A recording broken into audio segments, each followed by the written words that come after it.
Hello and welcome to the Jackcast, your Swansea City podcast. Gito, I'm afraid, is unavailable this week, so you're going to have to put up with me. I'm joined, as ever, by Steve Carroll. Evening, Steve. Even. Well, it's just as well, really, I suppose, that if everyone has to put up with me, that it's going to be a very positive podcast for a change for myself, because I think the way things have gone, we've got a bumper one to go over, Steve. It's been a few weeks, isn't it? We've got 5 games to preview, 5 games to review, 2 games to preview before we're going to come in with another podcast in the lead up to the Cardiff game. So, as an outset, before we dive straight in, what a remarkable turnaround it's been over the last couple of weeks.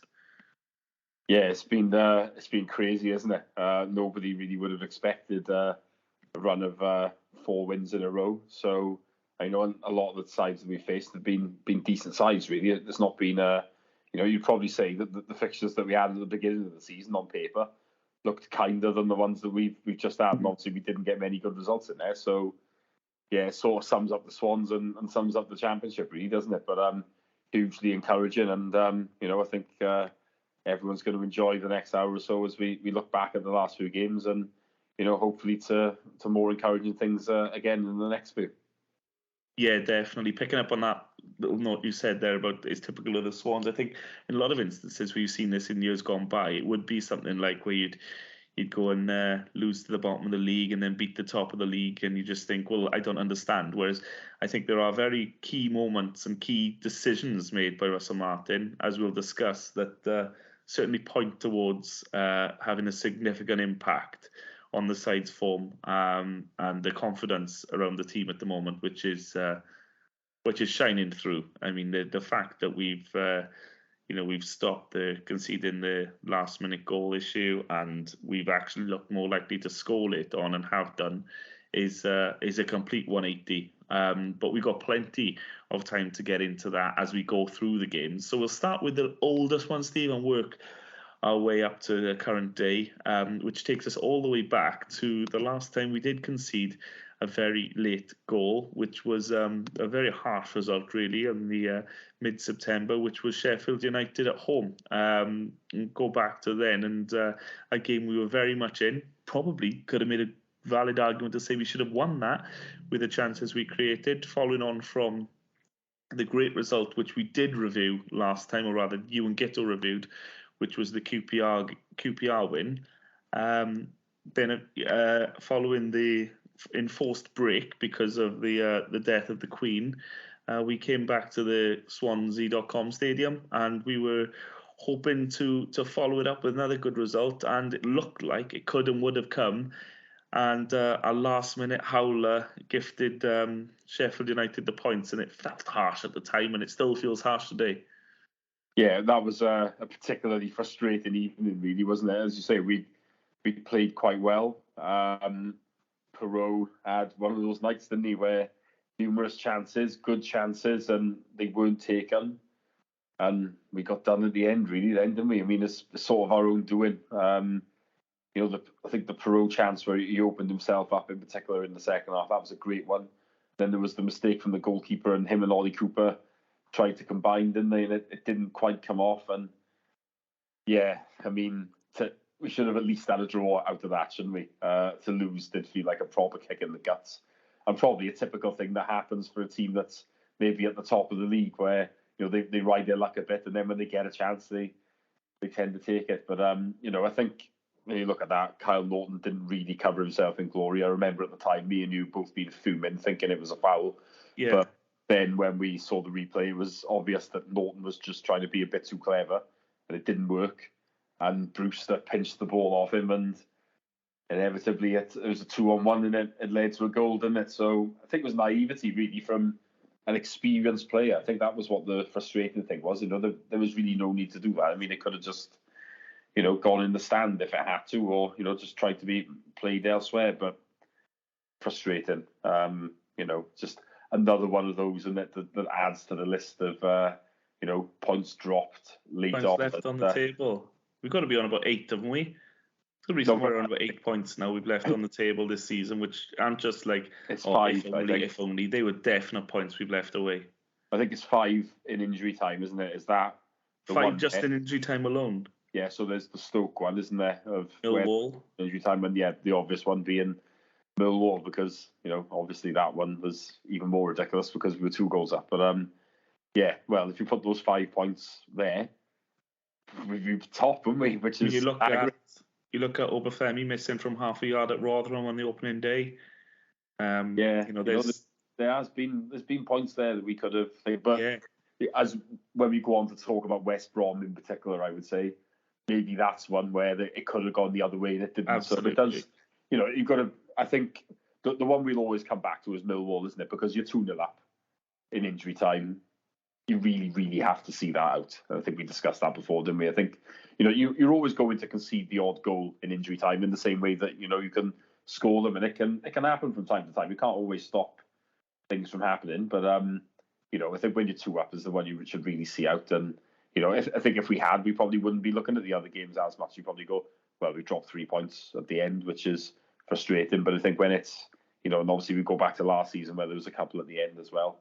It adds up, really, doesn't it? But 5 points in injury time is a lot, really, isn't it? And that one was incredible this early on in the season. That would be something that you'd look at the end of the season and perhaps expect to be around 5-6 points dropped in injury time and go, if only we got those. But to get it this early on, I think everyone sees that from within and without the club.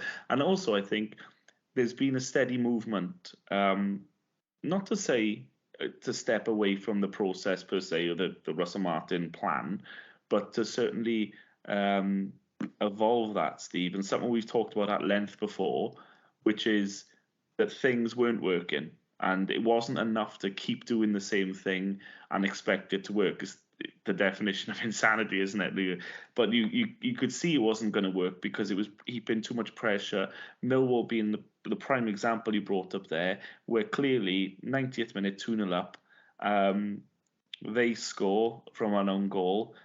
We immediately fall to pieces. We're nervous. We're scared. We kick the ball away from kickoff with 30 seconds left on the clock, which is inexplicable.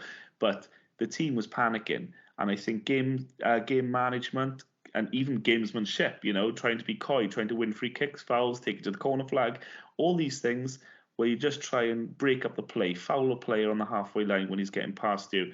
And we'll talk about the Watford game in a little bit. But all these little things, they've crept into our game, and we can even bring in set pieces in a short while as well.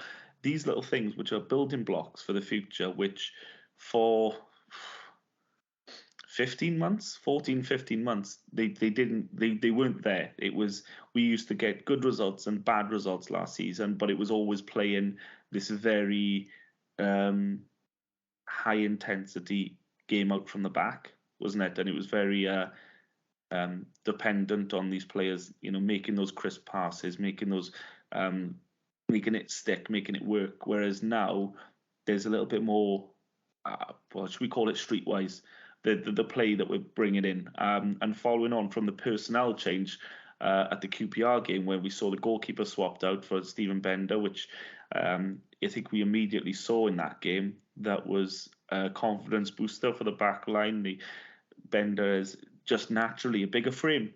He's a bigger goalkeeper. He's probably more daunting to try and beat from close distance, being like 6'5", 6'6". He's going to claim crosses. He's better at saving shots, in my opinion, all round the tick box. So we built, and you saw the mistake against Sheffield United. So the next thing, I guess, after the Sheffield United result, Steve, was to see if we could cut out then the little mistakes, the crucial mistakes, which were costing us points. So it had gone from let's change a couple of personnel to then let's try and change our approach. And then we played against Hull at home. Hull, who were probably as bad as we were good, really. They were terrible. But nonetheless, a 3-0 win.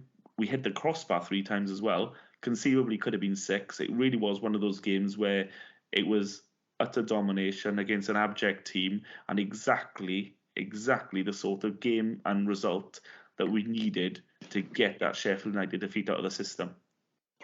Yeah, I think it was really. Again, we should really have been in front earlier, and probably we could have been out of sight at half time. I mean, Perot again had chances and didn't take them. I mean, it's I suppose it's one of the encouraging things at the moment is we're on such a good run, but our chief goal threat isn't really firing on all cylinders. So if he starts to do that, then we really could be in business. But there were a couple of chances missed, and it did look for a while like it could even be one of those days, didn't it? Because the goals did take a while to come, but once they did, they came in quick succession. I do wonder as well if in that game we were a bit unlucky with Joe Allen going off injured, but I mean I think most people would agree playing Jay Fulton, in a more advanced role is certainly not something that I want to see happen, especially when there's other options on the pitch. And obviously Luke Cundle ended up coming on, and as a result, Fulton dropped a bit deeper. And I felt in some ways like that we got a bit lucky in it. It helped us. Obviously, we hope Joe is back soon enough, and once he is, he'll be massively in contention to regain his place. But I think not so much him going off is more that Fulton then was moved deeper, and we had a more attacking player on the pitch. And obviously, Cundle did really well for his goal, didn't he? Pinching the ball, a bit of improvisation, and as you say, we ended up winning comfortably. It could really have been more, couldn't it? And Manning scored again, who has arguably been our best player, I would say, so far this season. Yeah. So consistent, offering us a real threat, and there isn't really a replacement for him either at the moment. I mean, it's understandable. He's playing every minute of every game, more or less, which you can't argue with. He's doing a great job for us. So, and obviously in the end, Perot did manage to get one then, didn't he, after a cock up? But I mean, as you say, I think we were as good as Hull were bad. I mean, it wasn't a great shock that the manager didn't manage another game for Hull. I think the only shock was they waited until... they waited to the end of the international break, didn't they? Yeah, they waited until the international break had pretty much ended before firing him, when they had a 12-day period or so to... Didn't they have a game that evening as well? I think they did, yeah. They did it on the Friday, didn't they? And obviously it wasn't the previous Saturday, it was the one before that, wasn't it? Because obviously we'd had the international break. So, yeah, totally bizarre thinking. I don't think anyone could really work that one out, why they waited. But, but let's be honest, with the greatest respect to Hull, I mean, if they end up going down, I don't think anyone on the earth is probably going to moan too much unless you live in Yorkshire, because it's a long way to go. It's not the most enjoyable away games, and we've got more than enough miles to travel at the moment as it is. So if we could get rid of one or two of those clubs that are a long less way glamorous ones. Fun. I mean, you don't mind doing it for the Newcastles and whatnot, and the Sunderlands if you like this season, but Hull is less glamorous, but it's still a lot of miles, isn't it? What you've got to remember is you can fly to Newcastle from Bristol, whereas you can't fly up to the Manchester or the Yorkshire area. So yeah, that's what sort of does you in, isn't it? But I do know, looking ahead, I think the last 3 games of the season, I think we're away to Hull and then away to Norwich, and you're just thinking, oh my God, like they are just horrific trips, and then right at the end, you don't know what could be on them as well. So it's going to be a ball ache for anyone who needs to go and support the team to get us over whatever line we hope we're hoping to go. Yeah. Or if we're in mid-table, nearly everyone's just going to go, right, there's absolutely no chance I'm going there. No. Absolutely, yeah. Well, we'll see how that pans out. There's a lot of football to be played before then, and then came into what we looked at. And I think, without doing a pod to confirm as such, I think we all looked at it, Swans fans around the globe. This is a tricky month. We got 2 away games on the bounce against one of the best squads in the division, and arguably 2 of the best squads in the division, and a newcomer to the league who've started really well at home. They always travel in big numbers. They're on form. So you're looking at it and you're thinking, we probably take 3-4 points out of these 3 games. So to come away with 9 is incredible. And I think the manner in which the wins were achieved, Steve, were probably as impressive, if not more impressive, than the results themselves. Because each game not only required a bit of finesse, a bit of quality, but it also required the grit, the determination, the heart, the fight, the desire, all those sorts of characteristics which we'd lacked earlier in the season when we were conceding last-minute goals, panicking at the back, scoring the own goals, losing the man, etc. It almost flipped 180, didn't it? And we start at the West Brom game where we've gone from 1-0 up to 2-1 down, and all too often we've seen when Swansea go behind, they find it so difficult to get back into the game. Whereas when they're in the lead, they face the Alamo. They'd have to defend for their lives. But often we struggle to impose ourselves in the same way in the opposition when it's the other way around. So to see the Swans, we'll go through this game, of course, but to see the Swans from the outset here turn what looked like a defeat into a victory just from that sentence alone, Steve, is mighty impressive away from home. It's mighty impressive at home, but to do it at the Hawthorns as well, it just was a glittering result for the club and a standout result at the time, isn't it? Yeah, no, I mean, obviously West Brom have struggled this season, which is a bit of a surprise. And obviously Steve Bruce has been sacked today, which isn't a great shock when you consider obviously they're still on parachute payments, so they've got quite a good budget there. You know, they really should be higher in the division, especially when you look at the individual quality that they've got there. So that we knew this was going to be a difficult game, and you've got to say that we did not start really well in the first 20 minutes, especially. I mean, we got the goal from what was a goalkeeper mistake, really, but a goal from a corner, which is always good. I mean, we even had a chance before that. I think it was from Perot, and the keeper's made a decent save. But I just felt we moved the ball so well in the first 20 minutes, especially. We kept the ball. We were creating chances. It was really encouraging, especially against a good side. I mean, there were one or two dodgy moments at the back where I think we misjudged some of the situations, and that could have proved costly. But I mean, we were looking good really then, weren't we? But yeah, it was a mad game, really, wasn't it? When you think about it, I think I'm not saying that we didn't play well or anything like that. We certainly did in patches, but they had their moments, and for all. Well, I would say the hour or at least 50 minutes in the middle of the game was West Brom's. I don't think they dominated that game by any stretch. I think the whole middle of the game, either side of half time, was them. Yeah, I mean, I can't really argue with that. And then we've gifted two poor goals, really, haven't we? And I think I'm not the only person that thought at this point we're probably getting nothing. And that would have been really frustrating because of how well we'd played at the start, and to then be behind and chasing was frustrating. But when you look at it, the manager made two subs, and they're probably the two best subs he's ever made, aren't they? Well, you look at the man who got the equaliser, Steve, and this is Mr. Marmite, isn't it? I mean, in terms of his performances, they go hot and cold, and you cannot work out which Olivier Ntcham is going to turn up. And he will go from not being in the 18 at all to coming into the team, playing a blinder and wondering how you ever lived without him.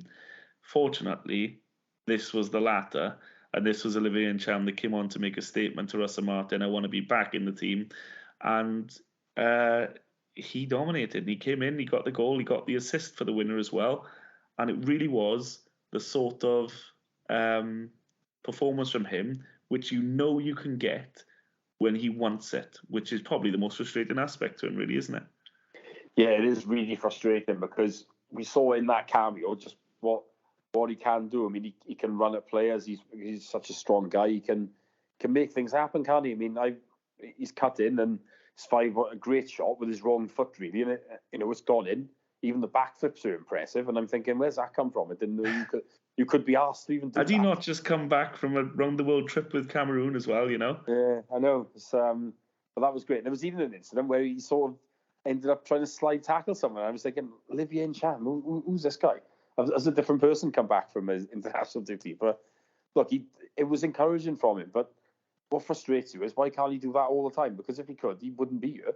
He should be insulted that he's on the bench because he's got such quality if he wants to show it. I mean, you could argue the best half an hour from an individual I've seen this season was the home game with Millwall. The guy was on a different level to everybody else. But why aren't we seeing it often enough? And that's what is so annoying about this player. It's not that he isn't good enough. He's more than good enough, but we don't see it often enough. And, but when we do, it's great. And he was a game changer for us there, wasn't he? And, we were back on song at this point until the referee decided to give a penalty for nothing, which could have cost us, couldn't it? Yeah. It looked soft the first time. Oko Flex got caught behind the player. It looked like it was one of those ones that always seems to go against us but never go for us, and the replays confirmed it. You know, the guy's hurling himself to the floor without any contact, and he's gone for the contact rather. He's gone to feel the contact and chucked himself down. He's bought it, and those are the ones they always seem to get given when it's up in our penalty box, isn't it? So it does feel like we cursed in that regard. But for the second time this season, with two different goalkeepers and almost identical penalty saves, Steve. Yeah, I mean, to be fair, what a save it is. I mean, you know, he's obviously Bender's taken a gamble as most keepers will in that situation. Completely understandable. You've got to guess for a corner, really, haven't you? But it's gone down the middle, and you know, it's really not an easy save with your legs. I mean, because you know there is a little bit of height in it. He's had to move his leg up to make sure he saves it, and it's a brilliant save. It's one of the best penalty saves I've probably seen with that, because you know that easily could have gone in. And if we're being honest about it, if that goes in, we're probably on the wrong end then, aren't we? I think it's very unlikely that we would win, especially, and we'd all take a draw, wouldn't we, at that point? So, you know, big save. What I really liked at full time was that quite a few of the players ran to him as if, you know, they knew that he played a big part in you know the save. And but obviously the winner was a certain Obafemi, who probably doesn't quite divide as much opinion now. But that was a great move, wasn't it, from Manning and Cham, and you know, a great turn and shot. And as you can imagine, it was quite bonkers in that away end when that went in, and you know, and a great away win late on against what is a tough opponent, and in an away shirt that can only be described as hardcore porn. So unbelievable from my point of view. Yeah, first outing for that as well, wasn't it? So I think the weird one with that is he just created a bit more negative press for himself. Obafemi away with Ireland the week where he cupped his ears, or I think did he cup his ears? Or He did. I can't remember the actual celebration, but yeah, after scoring another screamer for them. So it was obviously, given the noise that was going on back here with his failed move to Burnley and his dropping out of the squad, for not being in the frame of mind and getting criticised by the fans. So a lot of talk. And after that, probably ill-advised celebration.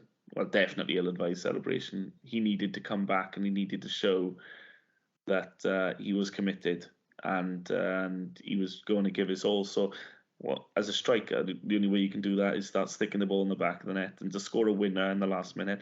And it wasn't just the fact that we won the game. What I liked is after we'd saved the penalty, Steve, you could feel the momentum shift again in our favour. There was almost like that was the turning point, not the winning goal, but the fact that they'd missed the penalty, we'd saved it.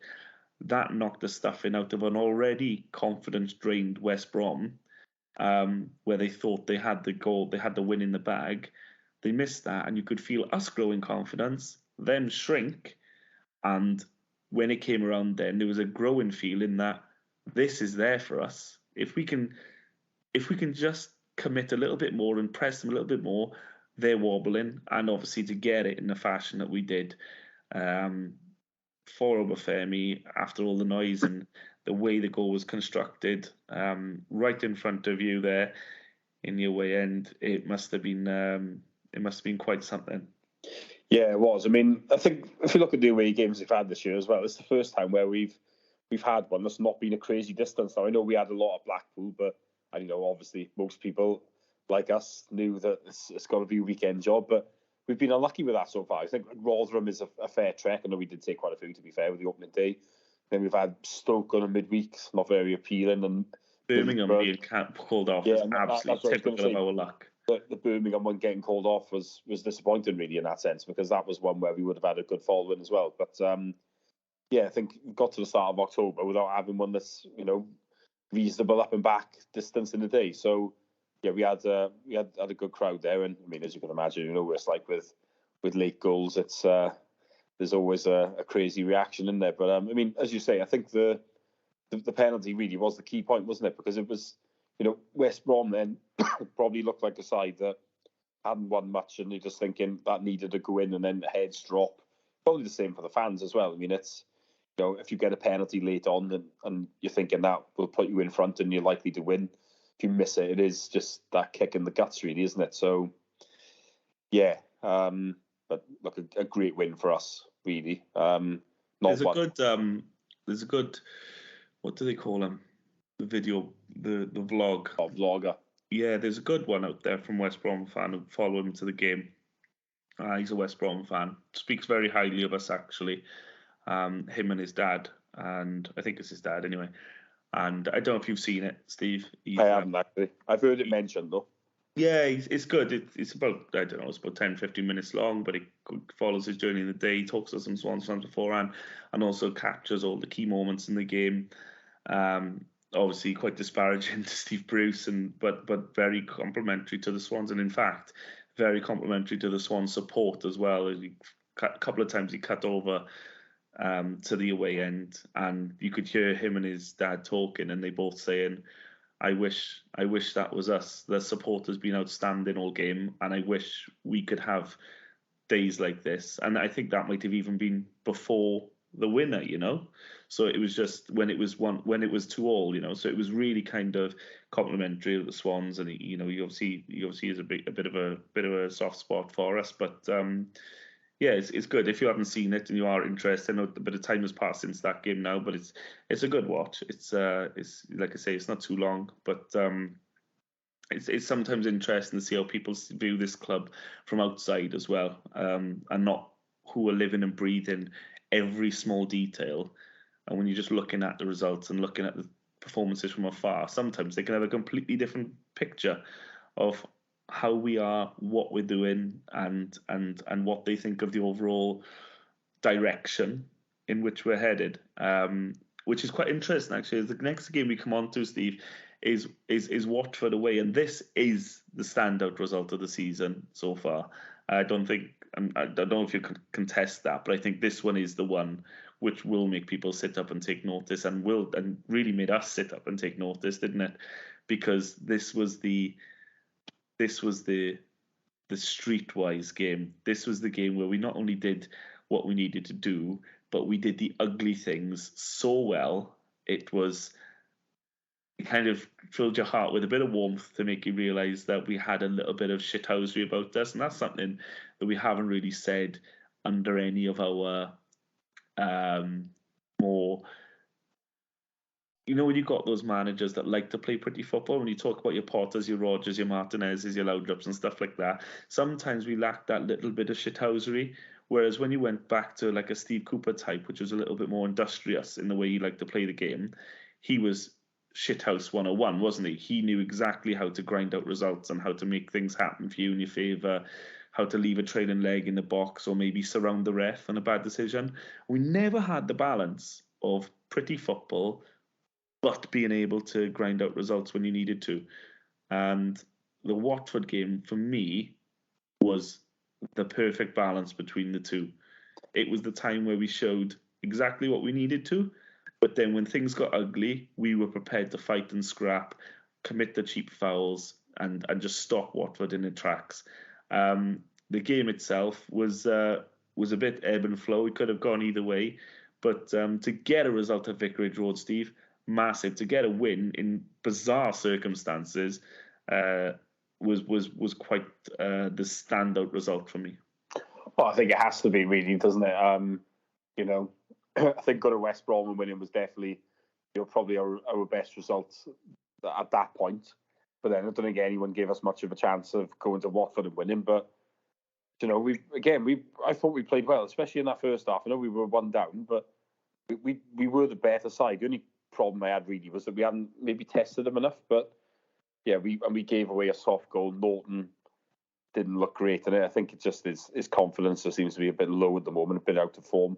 I can understand why the decision was made to take him out of the team on Saturday.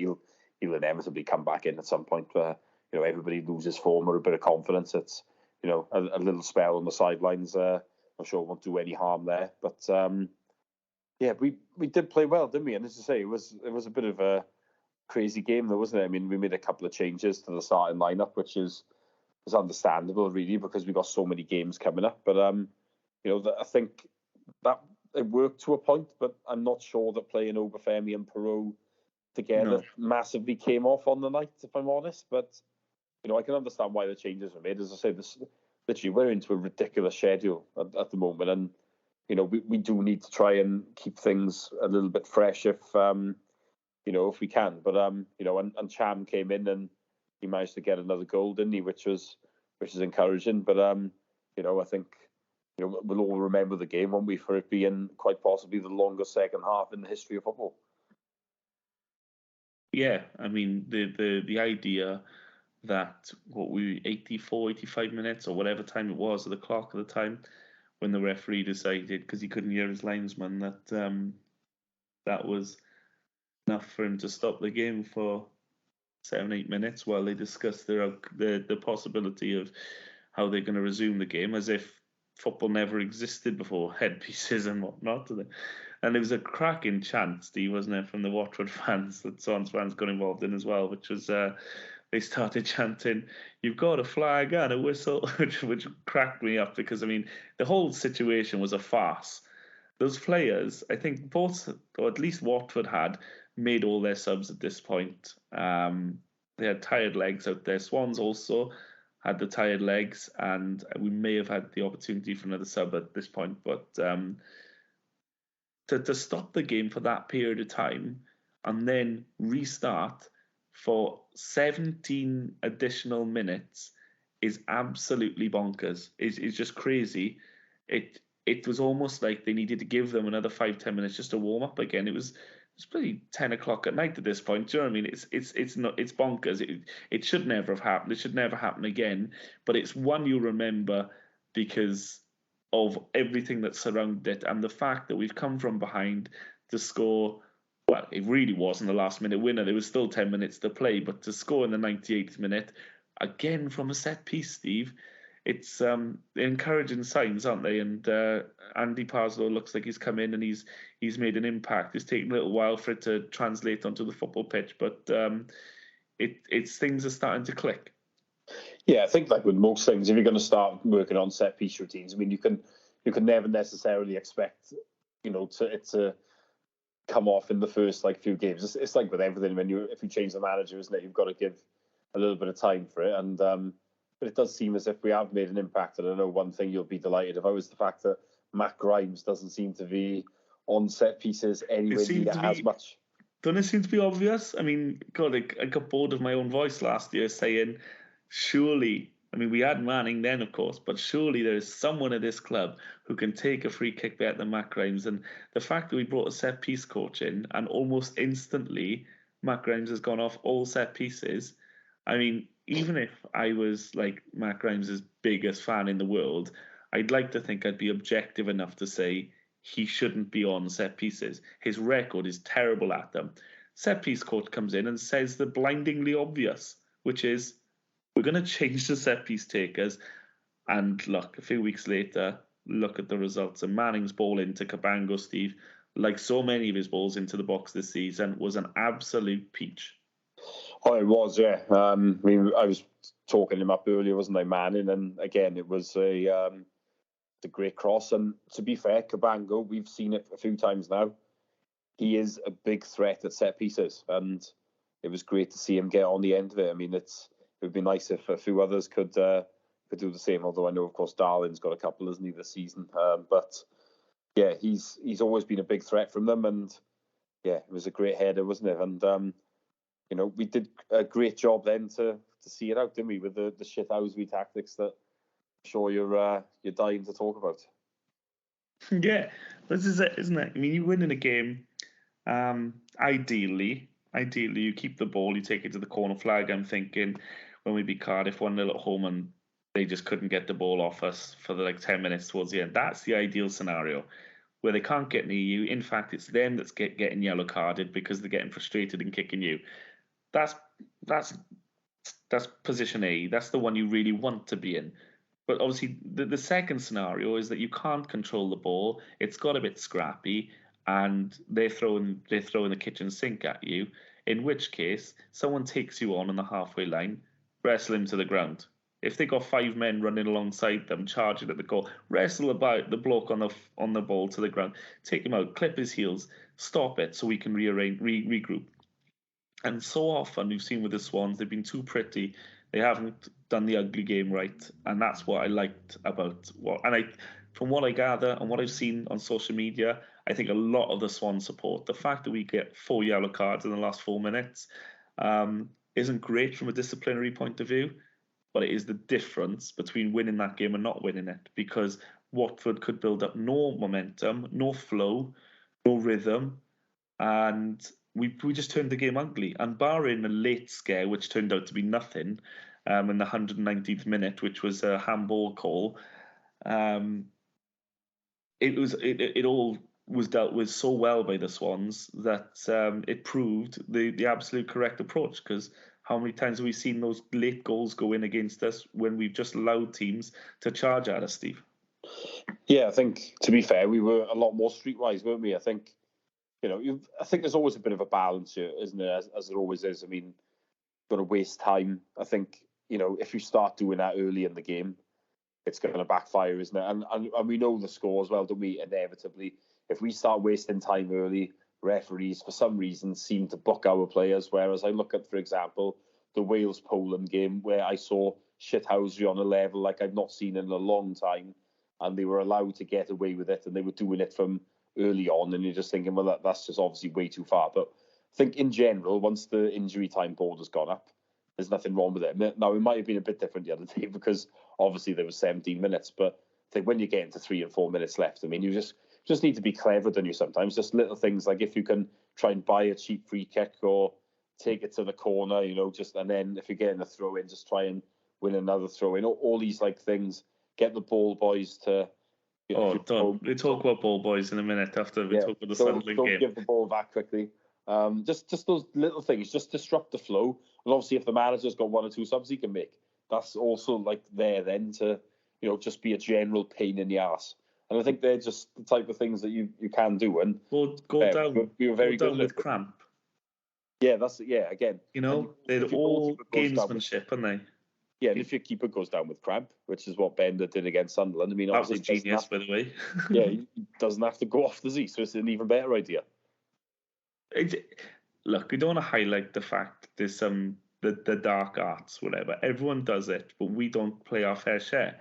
And I think rest will punish for some things. We always get punished more than most, it feels. I know every club will say this, every fan will say this of their club, but it always feels like we get punished more than most, but we don't attempt our fair share of dark arts.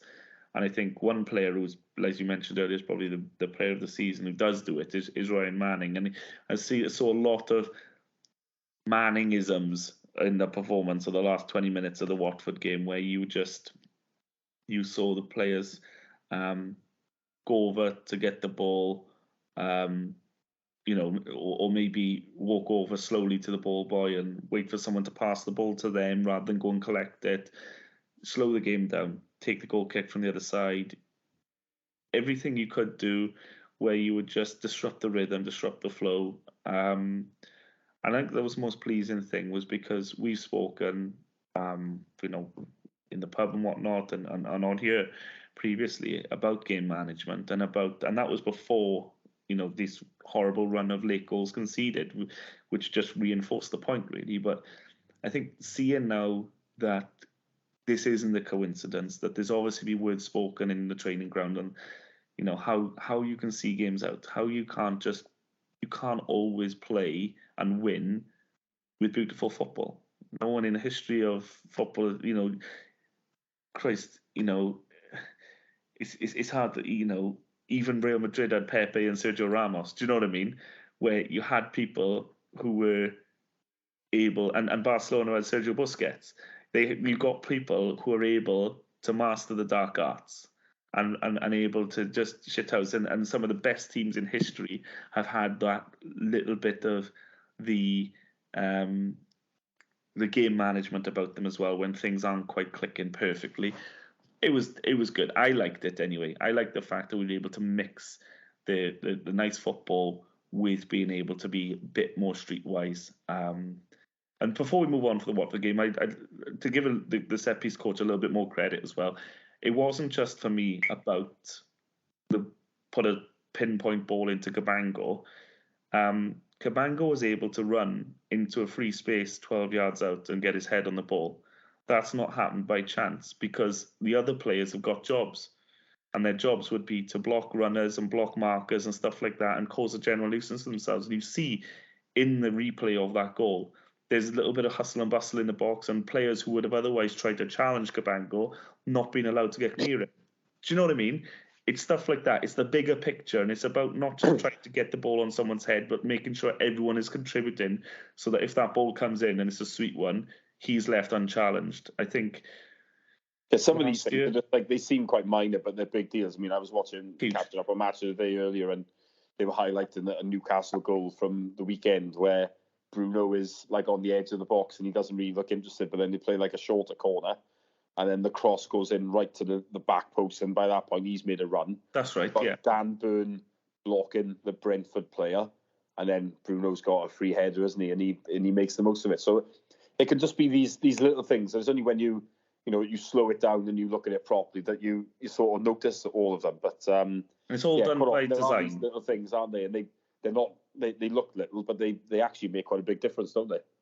Yeah, and that's it. And that's where it comes into like the whole set piece coach, rather than just saying, right, we're going to ping it in, and the three big guys are going to go in the middle and try and head the ball in the net. Quite often, you can have the biggest man but you can cause a nuisance as a centre half, and it can be difficult to get the right contact in the ball. It's the whole team that has to contribute into making sure that when that ball comes in, your target men can get a clean connection. So I just wanted to make that little point on that there was a whole scene going on in the Watford penalty area there, which pleased me at least to see that we were being again just being a little bit more savvy, and that was the result of the season so far. And it was challenged then to say, right, we had two incredible results on the road. The last game that we can review now is the Sunderland one.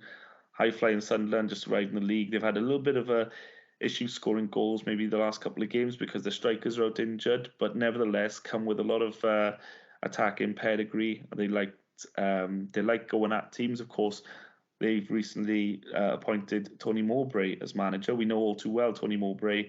I don't think he gets enough credit in the game, Steve, because his teams like to play good attacking football.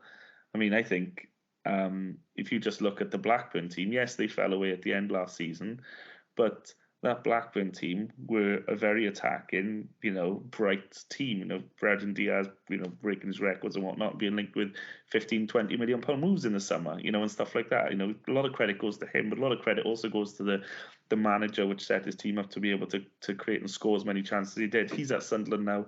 Sunderland are doing well. They come down. They brought 2,000 something fans, I think, which, considering the train strikes and whatnot, is quite phenomenal, really, isn't it? They packed out the away end and made a lot of noise, and it made for a good atmosphere and what promised to be a good game in the sunshine in the Swancombe.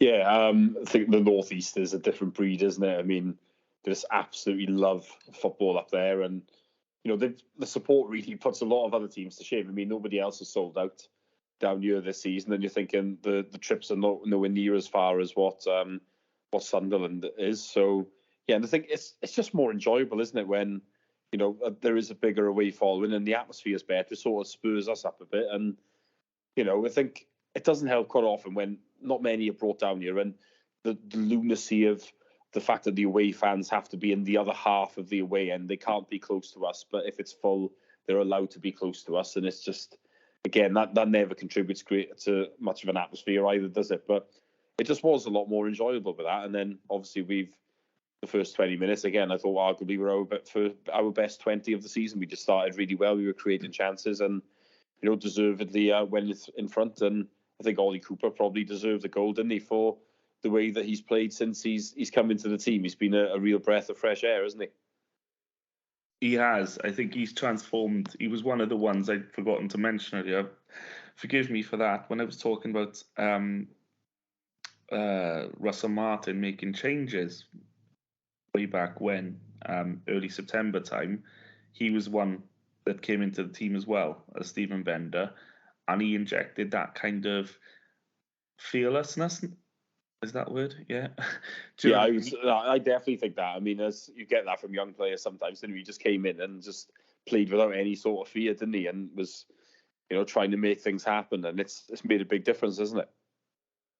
He has, and I think that sometimes you need that. I think sometimes players can almost have too much experience. I know that sounds a bizarre comment to make, but sometimes they're overthinking it, and you need someone that's a little bit raw and a little bit just sees the ball, sees someone, sees the goal, and just goes a bit more direct to it. You can be a little bit overcoached sometimes in football, and we've seen that a little bit. And I think credit go to someone like Matt Grimes as well, because he's my biggest criticism of him previously is he does like to make sure that his pass is thick, and he'll get high percentage pass rates all the time, but sometimes that means the pass will come a little bit slower than ideally.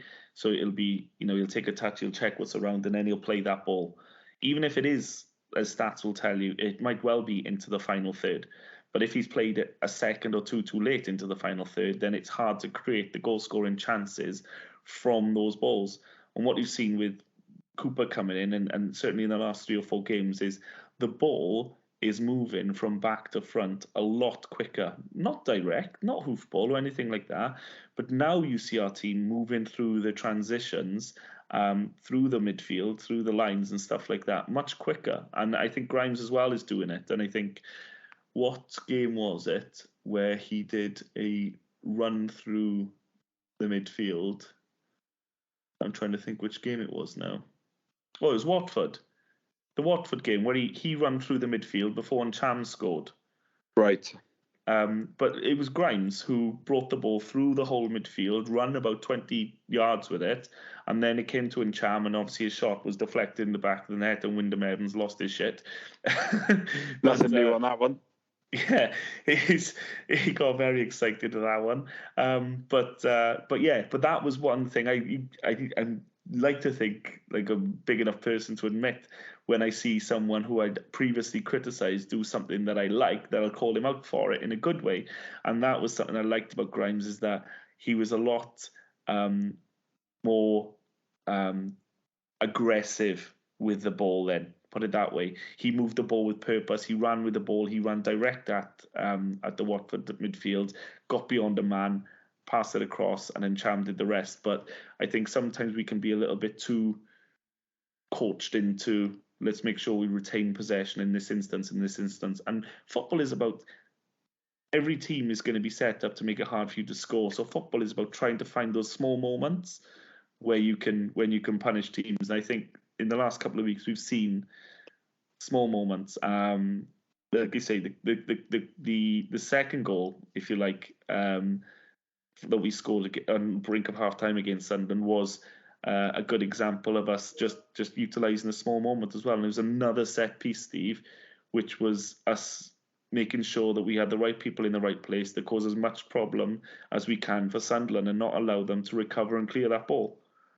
Yeah, that again, it was the goalkeeper will probably be a bit frustrated. I mean, it's gone through him in quite a soft way, isn't it? But to be fair, Darlin scored a lot of goals, didn't he, for MK Dons last year? And I mean, I know, there's one. He has got a bit of a screamer in his locker, but he does also appear to have, the standard centre half goals in him as well. So, I mean, that was encouraging. I think, if we're honest, at that point as well, we hadn't been playing that well. So Sunderland were probably the better team at that moment. So it was a big goal because it came against the run of play a little bit, really. So, that was, it set us up nicely then, didn't it, going into the second half? Yeah, and I think what we saw in the second half was less glamorous. Sunderland scored early, didn't they? And I think that put us on the back foot a bit. But again, the ability with a team that have got 40 plus minutes to try and to force an equaliser, the ability to see it out with relative comfort, I think. Can I remember too many? No, I think there was a few pressure moments in the few minutes after the goal for them. That's true. Yeah, there was what the 10-minute period, wasn't it, where they looked like they might get one. So, but I was a bit surprised with Sunderland. They actually went a little bit more direct to try and put us under pressure, and it did once or twice. It did look like it may work. Yeah. But, they probably didn't create the amount of chances that they would have liked. But think we're probably playing them at quite a good time, because obviously they are missing a couple of strikers, aren't they, at the moment? So yeah. And if you look at the previous 2 games, they've drawn 2 games 0-0 at home, I think. And if you're missing strikers, it's a pretty obvious thing. Then if you look at they're not scoring, then they need them back as soon as possible. So for once, maybe we got a little bit lucky with the timing of playing them. Yeah, no, I did. There was definitely that maybe opening 15 minutes of the second half up until the hour mark where I think that was their moment. If they were going to get a second goal in the 10 minutes following on from the first, would have been the opportunity to do it. But yeah, there was a couple of things which maybe was a bit we contributed a little bit as well, like the goal they did score. Darling misjudged the long ball and ended up flicking it behind him, and they picked up, and in the end they squeezed one in the back post past Stephen Bender. And that obviously changed the dynamic of the game then from a comfortable 2-0 to a bit of a wobbly 2-1 for a long time. But yeah, I think Darling being in the team, which by the way, maybe my wording was a little bit not ideal after the game where I said that he needed, it wasn't necessarily a wake up call, it was more like a little nudge to be a bit more alert, but I misworded it really. But my point was that him being in the team is a perfect example. It's the live contrast, if you like, Steve, from what we were doing to what we are doing, and putting him in a team now where the rest of the defence know we're not going to mess around with it so much in these positions. We're going to make sure that if we get the ball under pressure, we're going to make sure we find the ball upfield. We're going to try and get the ball into midfielders and ease the pressure on the back line. And you can see that in the last 3 or 4 games, how we've transitioned into this style. So Darling being in there without having necessarily done that, you could see the old style on the pitch there, where there were 2 or 3 occasions where he got caught Darling on the ball a little bit slow in releasing and finding a man, and Sunderland robbed it off him. So there were a couple of scary moments there. I think on the whole it was a strong performance from him, and he will obviously pick up the more time he spends in that team, whatever. Now he'll obviously pick up to speed with how we are doing things now and how we are moving the ball a little bit quicker out of the danger areas, so we don't get caught with sucker punches. And if there was any doubt over whether or not that was the right way to go, Steve, the results themselves over the last 3 or 4 weeks have really spoken for themselves, haven't they? Yeah, I think they have. I mean, you'd have to say the Martin's changes have really worked a treat, haven't they? I mean, you could argue there's probably been a couple of games where the result could have gone either way, West Brom being probably the main one, and arguably Watford as well. But yeah, sometimes you make your own luck, and I think just by making some of those changes with big calls and being a bit braver rather than, going down the same route that we had been going down, then, it's paid off really, isn't it? And, we're on a bit of a roll at the moment. There's no guarantee that it's going to continue or anything, but it does feel now like we can be a lot more positive about, the rest of the season. Obviously, we're 3 points off top, which is unbelievable, really. We're in the top 6. And yeah, it just feels like it's more enjoyable going to games at the moment than it has been probably since, maybe November. Even the Potter era. So it's a long time, isn't it? I was going to say it's probably about a year to the day, really, since we've last had the sort of enjoyment, which would have been the run of wins and good performances under Russell Martin not long after he joined, of course. And we thought we may have peaked too early, which obviously transpired to be true. But back last October was obviously the start of the good run, wasn't it? I think looking at where we're at now to where we were then is so different. And I think if you came to the Swans at the start of last season and then went to the Sunderland game, you'd swear you were watching. You wouldn't believe you were watching the same manager and very much most of the same personnel. Because if you take, for example, the first game of last season, Steve, Blackburn away, Russell Martin's first game or first league game, he's come in and we've immediately started playing this football out from the back, which in one sense was very much a relief to see us playing football again. Another sense was watching Joel Latibaudiere volley the ball at Stephen Bender at 3 minutes on the clock was enough to... Well, I think it was in the first minute. first minute, was to have a heart attack on in the stands was quite the concern for a lot of people at that time, thinking, wow, this is going to take a bit of getting used to. But I think everything is starting to show, and I don't want to get overly optimistic here. As long as Russell Martin genuinely believes in these changes that he's made in the last few weeks, which I really hope he does, and we don't start reverting to type to the old habits or whatever, then things are looking really positive right now, because that team, and in very much the team over the year that followed that Blackburn game, I think statistically, and I don't have the numbers here to prove this, but I think it's very possible that more opposition chances came directly from us than from their own creation. I know that's a wild statement to make, but I genuinely think there was more... Certainly the good chances probably were. Yeah, do you know what I mean? Overall, but big chances. Yeah, where opposition would end up with one-on-ones more often than not, that's not because they played a quick 3-pass move in midfield and got in behind our back line. It's more often because our defence has lost it while trying to play a square ball 20 yards across our 18-yard line. Do you know what I mean? Where sometimes it's our own undoing, and what we're seeing over the last few games, and the results are paying dividends as a result of that, is we're no longer giving opposition a 2-goal head start. You know, we're no longer giving the opposition gimmies where they just have to pick the ball off us and tap it into an empty net, and then brilliant. We've just put together a 56-pass move. We've had 85% possession, but we're 1-0 down off the first shot of the game because the opposition have just taken it off our defence and put it in the back of the net. I mean, football is quite a simple game, and you've just got to score more than the opposition. So that was frustrating for a long time. And to see us now be a little bit more savvy, a little bit more streetwise, is hugely pleasing.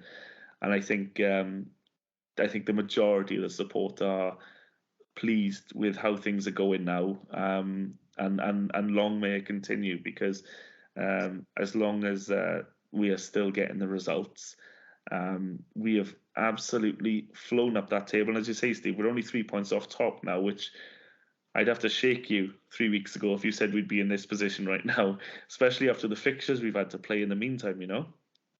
Oh, yeah, definitely. I mean, after we lost at Middlesbrough, and we were awful, I thought. You know, another game where we gifted chances. Yeah, I mean, it wasn't looking good at that point at all, was it? I was thinking, well, the manager here this could go one way, and, you know, he could be, you know, at the job centre if things don't change quickly, and I didn't think they would, and they have. I mean, you know, we've got to give credit to him. As I said earlier, he's made big calls and they've come off, and, you know, we're in a far better position now. But it also does highlight one key thing, that this league is crap, because I don't think we should probably be as high as we have been, and to think that we could be, you know, top if we hadn't surrendered on a couple of games, it seems mad, really. But, you know, you have to say we've got a reasonable chance of a top 6 finish at the moment, because the standard of this division just isn't very good.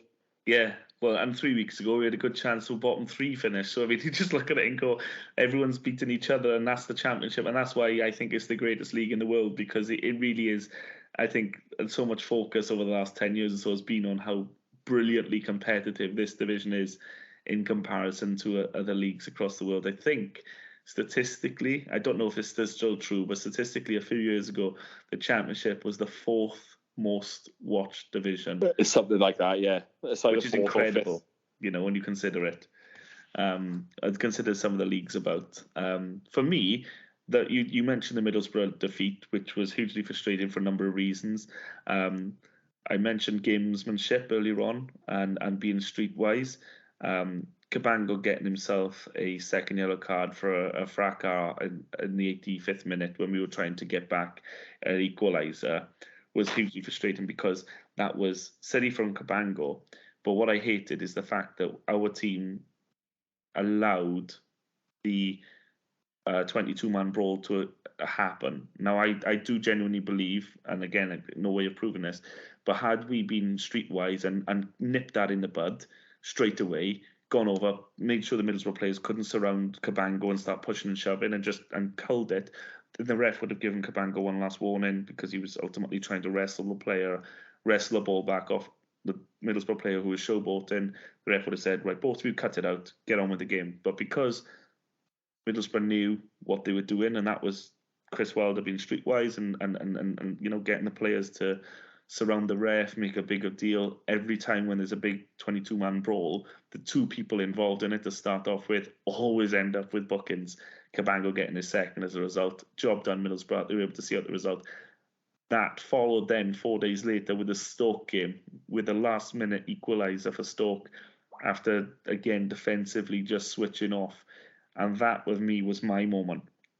You say Borough, I say, and the fact that following on from Stoke then, he decided to switch the goalkeepers for the QPR game, and then as the results started turning, was, I think, for me, that week, the Middlesbrough-Stoke week, was huge in our season, because there were so many disappointing elements to those two games, Steve. Because Stoke, we gifted them a few at the back. Again, that was a silly game. That could have been any scoreline. That week could turn out to be one of the best weeks in our season, which is bonkers, really. But everything in those two games, we've managed to, so far, look to address our shortcomings. Yeah, you do sometimes get these games where, I don't know, how can you put it? It sort of makes you think, blessing in disguise. I've got to do something here, because if I don't, I'm in trouble. I know a great example would be when Wales lost 6-1 in Serbia, and Chris Coleman had, I think it was about his 5th or 6th game. He hadn't won yet. Obviously, the circumstances of him taking the job were bad, and he didn't want to make changes. But they sort of just hit him in the face a little bit, as if to say, right, if I don't make big changes here, I'm getting sacked. So I'm going to have to change it.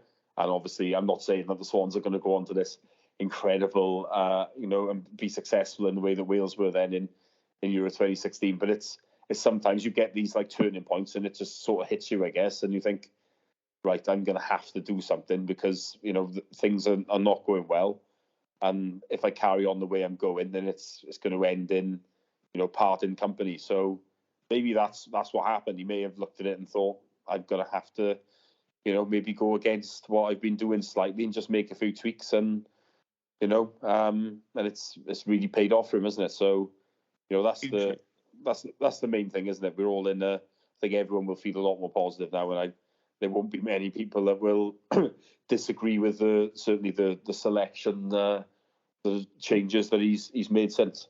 Yeah, and I think this team now is quite, you can swap in and out one or two players for resting and rotation and whatnot, but this team looks now like we've got a sort of setup. Oh, I should say before we go on, by the way, what a change in Jay Fulton the last few games as well.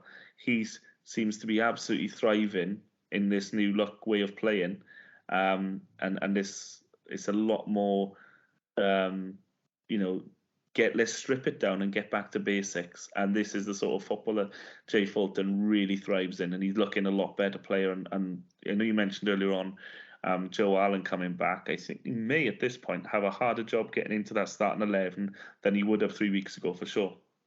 Yeah, he probably will, because as you say, Jay has done really well. But I mean, we've got so many games, haven't we? That I'm sure he will come back in. I mean, interestingly, it's been very quiet with Joe Allen. They said the injury isn't serious, but at the same time, he hasn't come back yet, has he? So it's been 3 weeks, is it now? Something like that. So it would be nice to find out what's going on. But we could probably have that conversation with Atto as well at some point.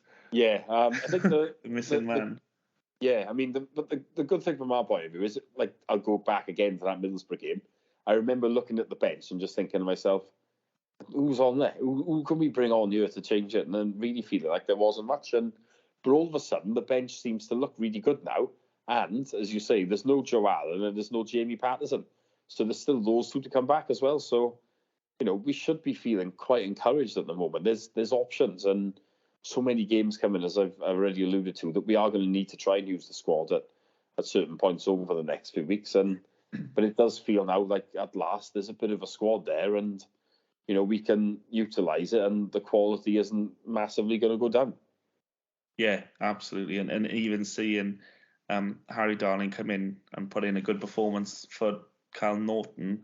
I don't think there's a team in this division, if he was to persist with his starting lineup for now, that wouldn't want a Kyle Norton on their bench, a seasoned professional who can play any one of 3 or 4 positions and play it with, I'm absolutely with you in that he needed to step out of the firing line for a while, and it was the right decision by Russell Martin. But you're getting with Kyle Norton when he's fit and his head's in the right place. Kyle Norton's going to always be a 7.58 out of 10 player for you.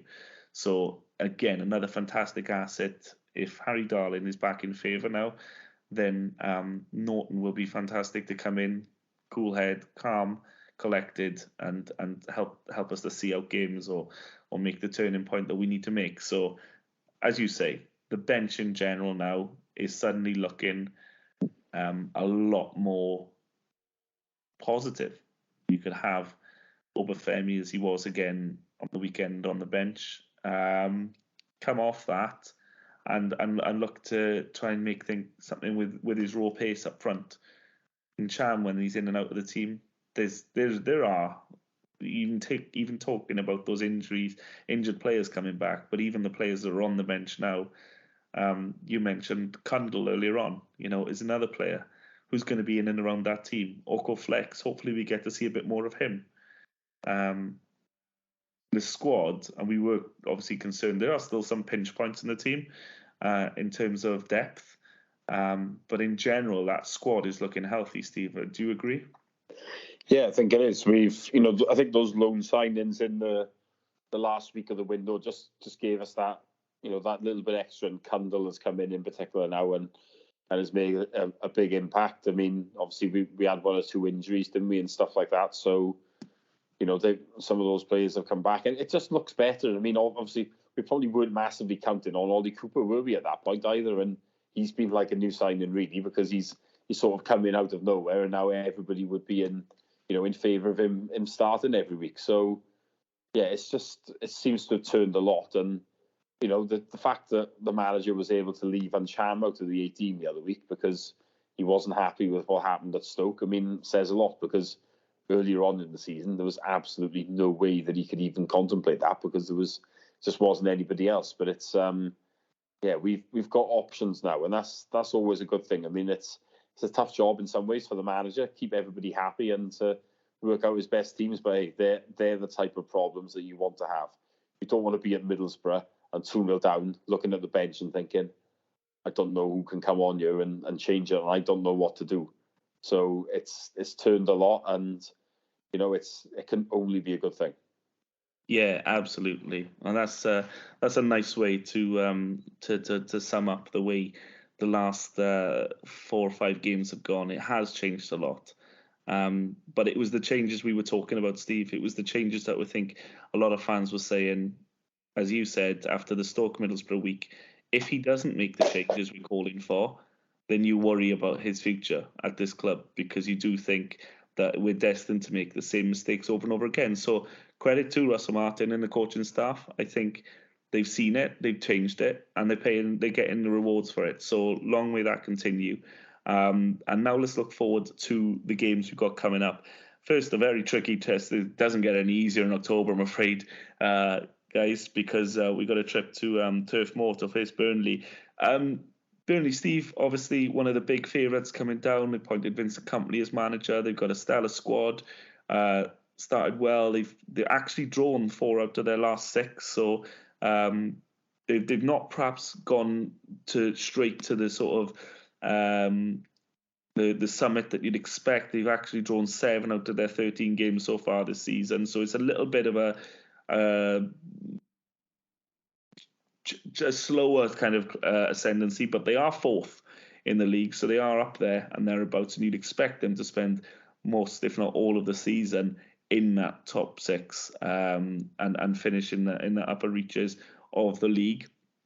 It's going to be a big ask for us to go there and get a result, but if a Swansea City team had the capability of doing it, this Swansea City team, with the current vein of form we're in, is the sort of team that could do it.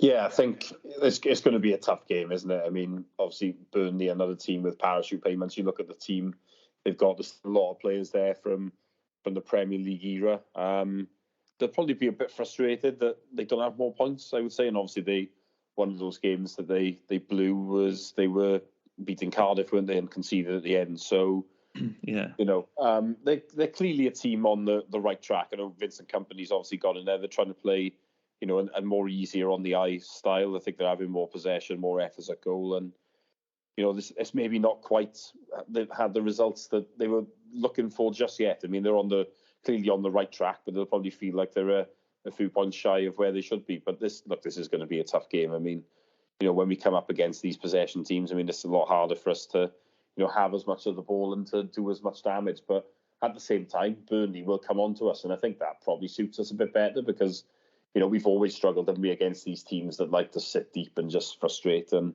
yeah, obviously they're not going to do that, are they? So yeah, it's a tough one, but at the same time, the way we've been playing, we should feel optimistic that we can, we could go there and get a result. I mean, from my point of view as well, the pressure's off us. I mean, they'll be expected to win, and we've been doing well. If we were to lose, everyone will go, that's frustrating, but we're still on the right track, and I don't think there'll be any panic or anything like that. So yeah, it's a tricky one, but at the same time, we're going into it in far better shape than what we would have expected. So we should be, quietly confident that we can go there and impose ourselves on the game. Yeah, it's a no-win situation from Burnley fans' point of view because they're at home. They're one of the teams that are expected to be challenging for automatics at the end of the year, and rightly so. But they're coming up against the form team in the division now, which is us, of course. And it's the worst possible time to play us, and they know that we'll come chomping at the bit. So it's worth pointing out they've only actually lost once this season, which is the lowest in the division, which you can expect. So it's certainly not an easy nut to crack, Steve. But like you mentioned, they've left a few points themselves on the board where they haven't perhaps turned those draws into wins. So if you were a betting man, you'd think perhaps maybe there's a point in it for us up there, and there's a point we gleefully receive before a ball is kicked. But you can't address a game looking to get a point. Of course, we'd need to go up there and try and push for all three. And who knows? Because I'm fairly certain, and without checking the Burnley message boards, this is the one team they wouldn't want to face at this moment in time.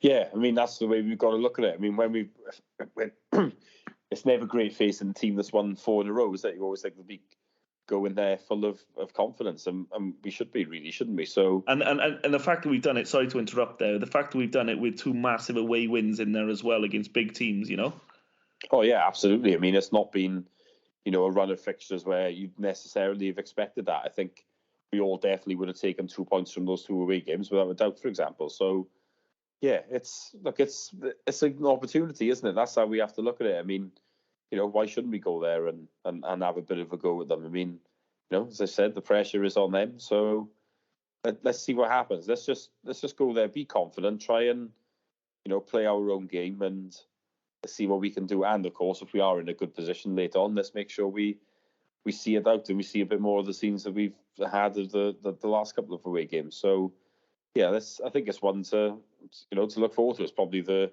standout fixture, I would say, in our division this weekend. Oh yes. I'm hoping that the broadcasters will be licking their lips and will be a featured game, but I'm not sure if that is often how it works when they pick their games of the week. But it certainly looks from a neutral point of view like this is one for the purist, if you like. 2 teams that are going to go at it hammer and tongs and have goals in them as well. So I think it'd be interesting to see. Talking of goals, Steve, and shoot me for saying this because I never thought these words would come out of my mouth, but would there be a time, I'm not saying this weekend, but would there be a time in the near future where we discuss Joel Perreault? He's not really been in the last 2 or 3 games. He's been very quiet. Yeah, I think he has. I mean, I think from my point of view, especially next week, there's 3 games in a week, obviously. The Burnley one, and then we got Reading, which looks a tough game because they're above us in the table. And then obviously we've got the club that we hate more than anyone else. I mean, I think it certainly would make sense maybe in the Reading game if Obafemi did start, for example. I mean, there's as I keep saying, you've got to use that squad and try and keep everybody happy, and a bit of freshness doesn't do any harm, and competition for places is the same. So I would see no issue with taking Perot out for a game or something like that. But, I mean, I was surprised he didn't come off in Sunderland, because I thought that was the obvious sub Perot for Obafemi, but he didn't come off for him, did he? Oh, he did actually come off, didn't he? He did. Yeah, but it was very late, wasn't it? Yeah, he did. But he came off for a different sub, didn't he?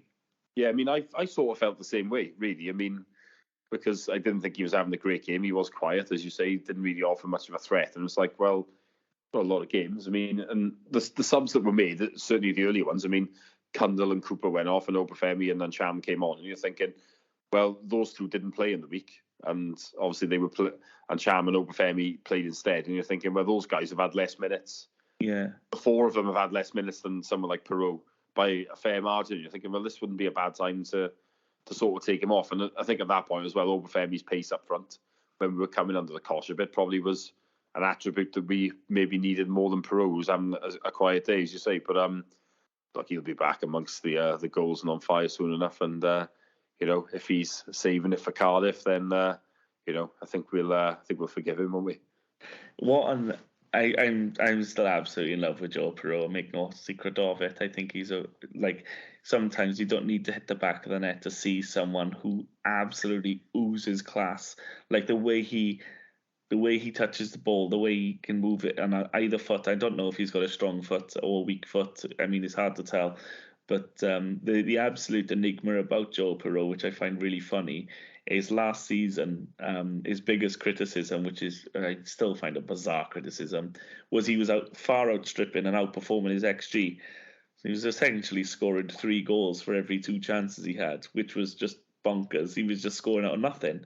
And that was a criticism because you'd wonder, could he keep that up? But people were wondering if he could keep scoring without having chances. In fact, he's had the opposite problem this season, where he's had loads more chances and managed to not score. His XG has gone completely the opposite way. It hasn't really even balanced out.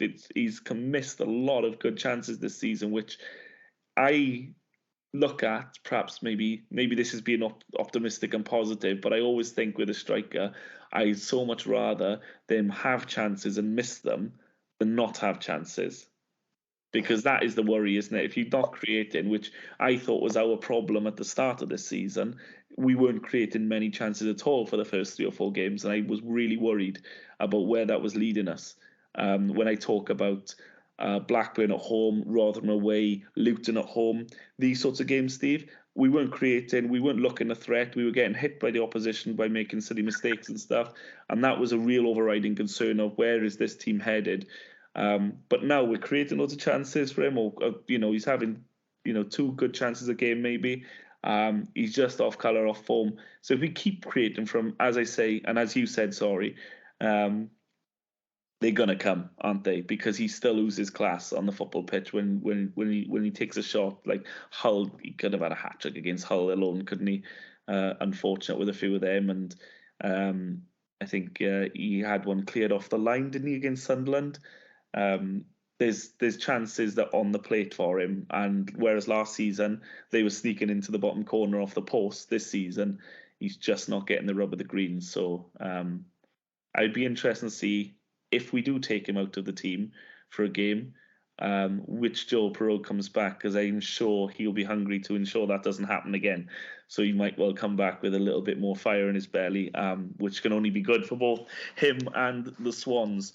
Any other setup changes we would make? I know we talk about rotation, Steve. For me, Harry Darling keeps his place just to allow Norton to have a little bit more of a break, and I think he did enough against Sunderland to warrant keeping his place, and just the usual midfield rotation as and where Russell Martin sees fit, is it? Yeah, I mean, I think Sorinola may well come back in, for example. Don't see too many other changes. I mean, obviously this week is one of the rare midweeks where we don't have a game, so they well think, well, we'll go full 11 at Burnley, which would make sense, and then maybe the Reading game is where you look to make 3 or 4 changes, for example, and then obviously against Cardiff you have to play the full 11. So I think I could understand this week if we on Saturday, if we did see what we would class as our strongest 11, it would make sense. But we are going to have to think about it with the other games, and I think Reading could be an opportunity to maybe make 3 or 4 changes. So we'll see. I mean, it might depend on fitness and stuff like that. And as I say, bringing Joe Allen back in for one of those games would make sense if he was fit. But obviously, it's been very quiet, so we don't know.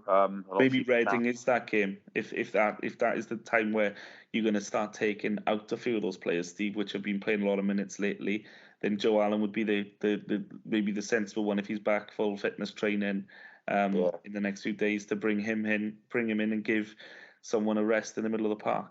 Yeah, and as I say, I mean, we've got Ancham as an option, and we could come in, and Obafemi can come in for Perot. But Norton could come in doesn't have to come in for Darlin. He could come in for Cabango or something like that, couldn't he, potentially? Yeah. So, there's options there. So, and we will need to utilise them, won't we? But it's going to be another tough week, isn't it? Coming up with. Oh, I can't believe it. After the games we've just had, Steve, to be away to 4th, home to 5th, and then home to our arch rivals. What an 8 days we've got coming up. Yeah, it does certainly feel like that, doesn't it? But we go on to talk about Reading, but they're probably the surprise team in the division, really. I don't think anybody expected them to do much, and it may not carry on, but they certainly had a very good start to the season, haven't they? Yeah, I'm going to profess to have followed these very closely this season. For the very reason which you just mentioned there, I didn't expect them to be a feature towards before a ball was kicked this season. Of course, a lot of people were talking up. You've got your Sheffield Uniteds, Norwich, Burnleys, and we were mentioned in the mix as well for the top 6 finish before a ball was kicked, of course. So we were one of the ones to watch out for this season. Reading, by all accounts, I read a tweet that I laughed at the time. People saying Reading might finish 25th this year because it just thought that they were destined for a poor season, relegation, and the manager who I'm not a fan of and doesn't fill me with any sort of confidence. But I mean, look, they're up there. They're up there on merit. 7 wins in 13 games is not to be sniffed at. And it looks now like it's going to be a very tricky game. And I am glad that we're playing them at home. And I hope Andy Carroll picks up a hamstring injury before it. Yeah, I just saw that now with Andy Carroll. I was thinking he's gone there, isn't he? And just waits until our game's coming round, see? I know, it's always the same, isn't it? I mean, if Andy Carroll wants to have a red card weekend, then that would be glorious, really, wouldn't it? But you just see that name and instantly you think, oh God, here we go. But they're going to have to score at least 2 because he's inevitably ending up on the score. Yeah, he just feels nailed on, doesn't he? But I'll tell you what, I'll help. I'll put a tenner bet on Andy Carroll to score. Yeah, that will. And then he definitely won't. Does feel that way, but I don't know if you've seen more of them this season than I have. I know, obviously, I can't comment much on them at all. Obviously, I know Tom Ince is there, and Junior Hoylett, they were the players that seemed to stand out on the, when I had a quick look. Jeff Hendrick is another one. So we've got a few bigger name players there, haven't they, that have played in the Premier League and stuff like that. But a lot of the others are players that I really don't know if I'm honest with you. But they've had a very successful start to the season. I mean, on 22 points already. I mean, they're not far off halfway to survival, are they? Even if they were to have the mother of all shockers in the second half of the season. So there are a lot of Reading fans. If there are already Reading fans that happen to stumble across this podcast, they're probably going to take that quite disrespectful that we just. Yeah, they probably. I'm just thinking more from your first target always is to stay up, and for a team that are not ranked as favourites to do much, they can look at it in that sense. If you want to be negative and go, well, we've already got that type of total, and we've got a good, that gives you a good starting point. Really. When you talk about your season goals, don't you? You first of all look if you were a Premier League team, you'd look first of all, right, let's hit 40, and whatever month we hit 40, then we can look at reassessing what sort of positional finishes or what sort of point finishes we want. I get what you're saying. First of all, they're looking, right, okay, maybe we're going to survive this year. So can we look to push and push the teams towards the top end of the division? At the moment, I mean, it's bonkers to think a team is up there in 5th with a negative goal difference, but that's what they're doing. That's what they're up there at the moment. And, it's they're managing to get the wins that they need to keep themselves up there. I know they lost on the weekend. Surprising, actually. But Sheffield United and Norwich both lost as well, which pulls everyone so close together in the top 6-7 teams, Steve. Yeah, it does. And I mean, realistically, I did think that the teams on parachutes would probably have a little gap by now. I'm not saying a massive one, but I thought they may be more than a win clear of some of the other teams. But obviously they're not at the moment. It does seem a bit more open than what I expected, because I think since COVID it does feel like those teams that have come down have got a big advantage just because nobody else seems to have any money. But yeah, I mean, the Sheffield United and Norwich are the top two, which is not a great surprise, I don't think, for anybody. But I mean, they're not massively clear now, are they? I mean, they're 3 points between Sheffield United, who are top, and Blackburn, who are 7th. Yeah, so they're within striking distance for all of us who are just below. So yeah, it's certainly become very interesting, isn't it? As it often is in this division. And yeah, well, it'll turn again, won't it? Now over the next few weeks, particularly before the World Cup.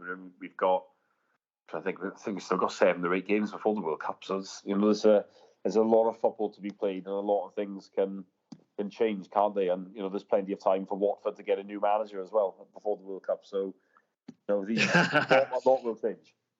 8 games before the World Cup, would you believe? We could look at that in a bigger picture, Steve, and look at, because we just talked about Burnley and Reading, of course. We will do a podcast on this beforehand, but of course the big one coming up after that, then Cardiff at home, followed immediately by Bristol City away. This run of 4 fixtures is massive. If we can carry on our form or come out of it without being too badly bruised and go into November, I dare say I don't even know what sort of position we'll be in, because this month so far has been an absolute grueler, and fixture-wise, it continues to be hugely demanding, both congestion-wise and the teams. Not just the position and the quality of the teams, but the nature of the games that we have to play as well. They're massive games, all of them. Yeah, it does feel like that, doesn't it? But this is what should excite everybody, and will no doubt excite the fan base. So bring it on, really. And the main thing is we're going into these Wonder games on good form, because can you imagine we weren't? And then you just be looking at it again, oh my God, here we go. It could be terrible, but we should all be feeling cautiously optimistic about them without feeling being too cocky. I remember we were talking, it could only have been 3 weeks ago, where we were dreading the Cardiff game coming up, because we just didn't. Obviously, we had the Stoke and Middlesbrough results and stuff, and we talked about that being a turning point, and we were thinking, obviously at that time, Steve Morrison was there. He was looking like he was getting something of a tune out of his players, even if they weren't getting the results. They were certainly playing a lot more football than they'd done in previous managers, and the players they'd brought in looked like they were buying into this new way of playing. Obviously, Vincent Tanner's pulled the axe, cut him off now, and they've changed and gone with Mark Hudson for now. But I think with the if you look how recently we were dreading that game, it really does feel like it was months ago now when you've seen these turnaround in results. Yeah, it does. I mean, it just shows you how quick things can change in football, really, doesn't it? I mean, you can be flavour of the month, and then you can be out of the door, or people can be questioning you, and then by the same token, it can go the other way. So, and this division is notorious for it. I mean, I think I saw a stat earlier that Michael Beale, the QPR manager, is already the 10th longest serving manager in this division. And, the guy took the job in the summer. So it just shows you. That's obscene. It is. Well, Russell Martin's easily in the top 6. Oh, yeah. So, it's... Michael Beale is 10th. Yeah, apparently. So many have changed managers since, and obviously there are a few others like Burnley and Blackburn, who probably appointed like in the summer just after that. I was going to say he must have been the first of the summer changes. Yeah, that's the thing in it. So there's a few there were a few in the summer, but I think with Steve Bruce going now, I think there's 9 managers in this division that have gone after, about 13 games or something like that. It's it does feel a little bit ridiculous, doesn't it? But obviously you can Watford are one of them, so that's just standard, isn't it? Yeah, he's under pressure. He's already lost more games or as many games, Slaven Bilic, I think. I think Rob Edwards was longer serving than Michael Beale, obviously, but of course, to be in that list, you have to still be in a job, and he is not still in a job. Yeah, well, 3 things, in life: death, taxes, and Watford changing their manager 4 times a year. There's nothing to be surprised there about, is there? And they do it in the pursuit of success. Normally, you have to say with Watford, Steve, that pays off for them, doesn't it? You hate it because it goes against everything you believe in as a football fan, but they often change it has been get the success for it. It has been reasonably successful in the same way that Chelsea obviously have done it, haven't they, over a long period? And, again, you can't say it hasn't been successful. But as much as you hate it, it does actually seem to work for them. And I just wonder how they construct their contracts that they can afford to pay off so many managers. Well, again, there's got to be some sort of clauses in there, isn't it? But I know some of the ones, like Roy Hodgson was a deal till the end of the season, wasn't it? So that's fairly straightforward. But what I do remember is Javi Gracier, I think.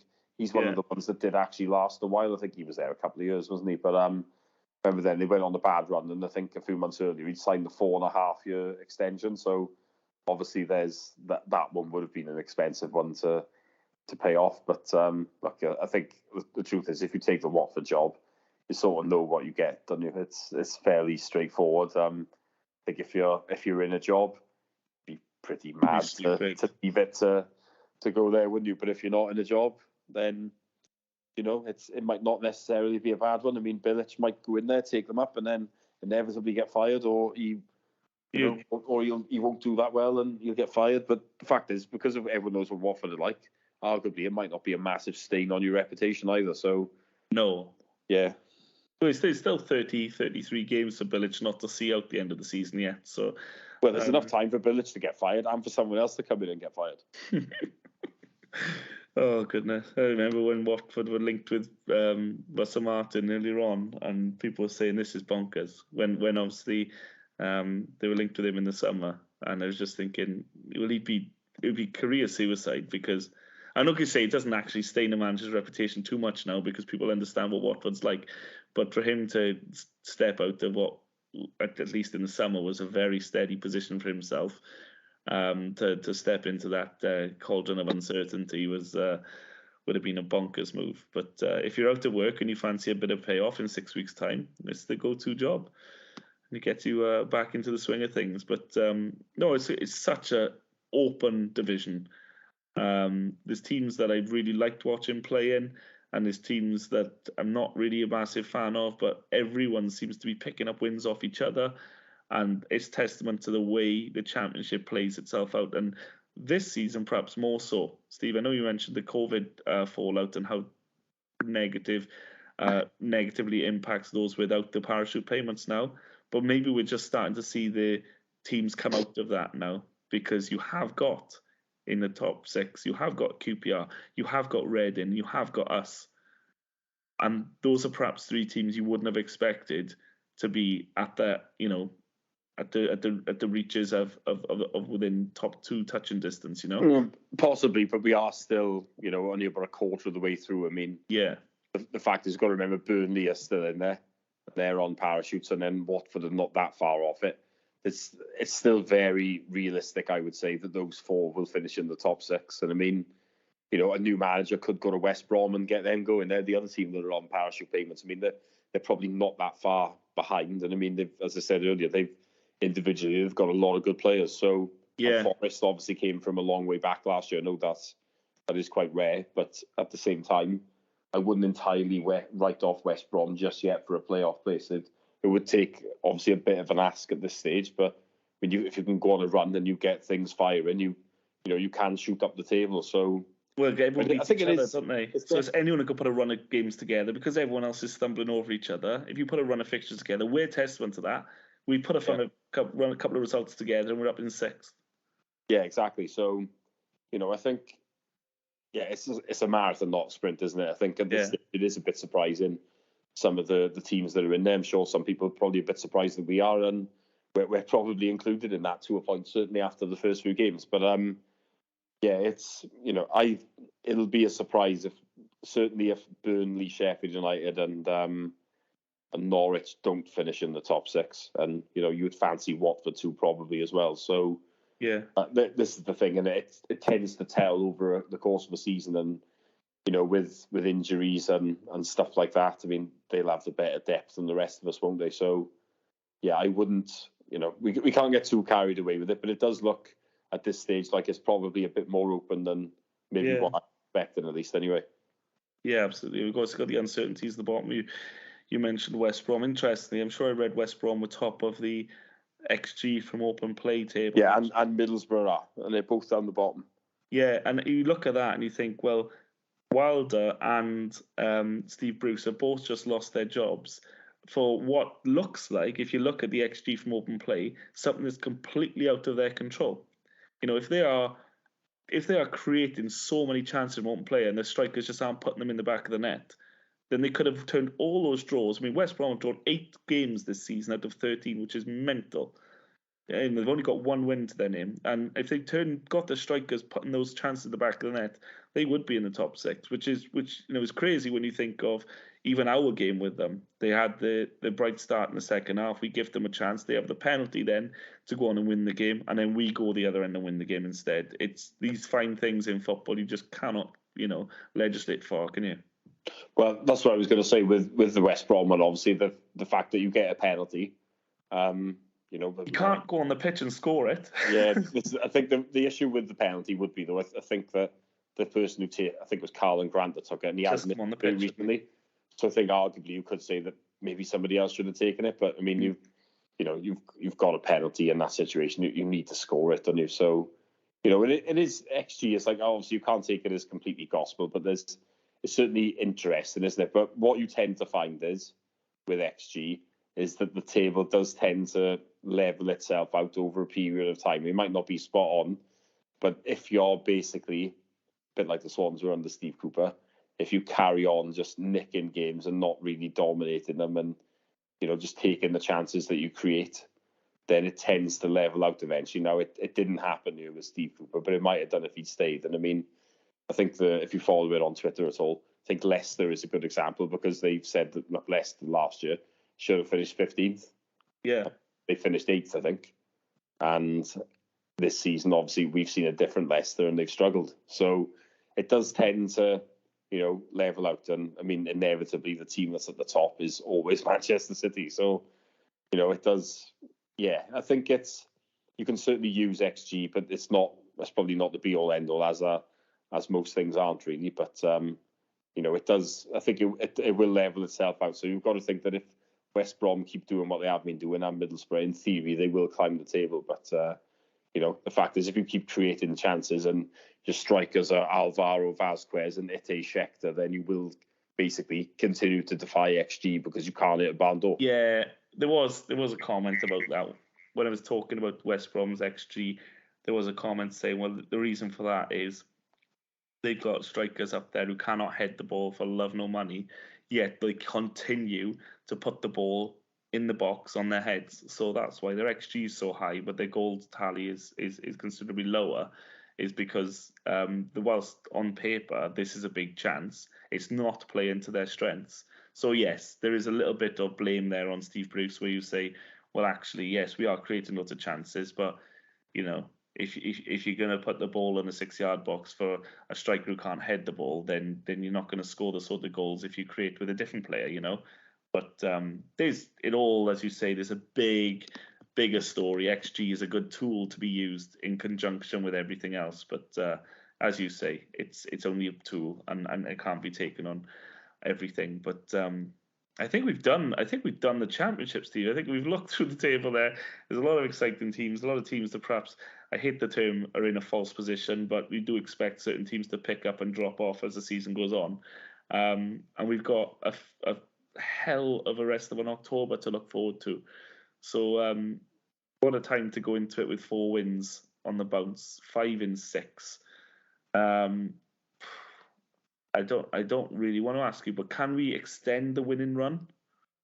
Well, we can, but look, it's going to be a big ask, isn't it? I mean,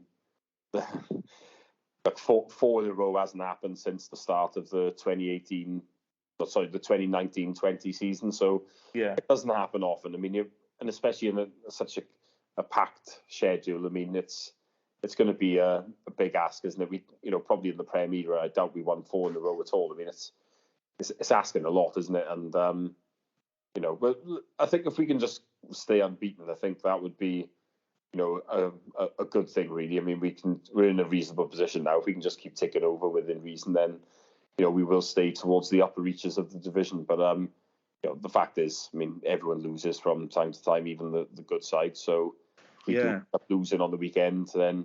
Is 3 points... Is 3 points in the 2 games coming up, Burnley and Reading? Is that a return you would say was very satisfactory? Yeah, I think so. I mean, we can't moan to that. I mean, as I was going to say, I mean, if we will lose from time to time, I think the important thing is that we don't lose a game that's on a week Sunday, whereas we'll have a completely different viewpoint if that one ends in defeat. So, I think the other ones where the odd defeat does happen, it is what it is. But I think if we did get a win and a loss in the next 2, that wouldn't be deemed disastrous at all, I don't think. And of course, at least the Cardiff game is at home, so they can't set the goalposts to 2 inches higher than is actually regulation for that one. But we'll talk about that later on the week for our next podcast. That's it from us now. Like I say, we'll come back after the Reading game and look ahead to some absolute belters that are coming up the weekend after and the week after that again. So we'll talk about them next time. But thanks for staying with us this long. And from myself and Steve, enjoy your week, Swans fans. It's been a bloody good one. Ta-da.